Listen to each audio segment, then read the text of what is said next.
د نن دوشنبه ورځې لنډ دقیق او مهم خبرونه.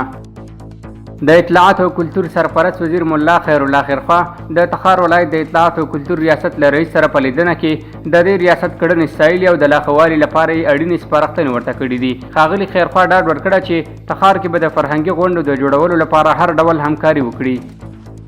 عامه روغتیا وزارت وایي چې سرپرست وزیر ډاکټر قلندر عباد د جمهوریت روغتون له یورولوژي، نیفرالوژي، او پی ډي او جراحي څانګو څخه لیدنه کړې. دې لیدنه کې ښاغلي عباد د ډاکټرانو او ناروغانو ستونزې اورېدلي او حل ډاډ یې ورکړی دی. د افسوټر شرکت لوی رئیس مولوي شفیق الله شهید خیل وایي چې د اسلامي امارت پر راتګ سره دغه شرکت له صفر څخه د ځان بسیاینې حالت ته رسېدلی او په تېرو 18 میاشتو کې شاوخوا 140,000 کورني او بهرني ترانسپورټي انتقالات ترسره کړي دي.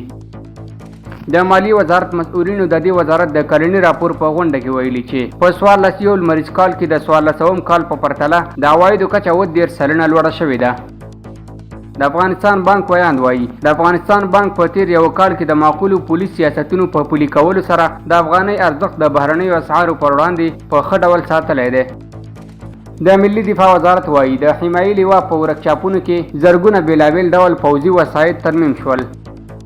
د اوسپنې پټلۍ ادارې سرپرست وایي چې په 14 لمریز کال کې د حیرتان، اقینې او ترغونډۍ له بندرونو ټول ټال 4,643,929 میټریک ټنه توکي لیږدول شوي چې د تیر کال په پرتله 14 سلنه زیات دي. لوړو زده کړو وزارت وایي چې د هیواد تحصیلي بنسټونو د علمي کادرونو د غړو معاشونه یې لوړ کړي دي. یاد وزارت زیاتوي چې دغه معاشونه د 1402 لمریز کال د حمل میاشتې څخه د اجرا وړ دي.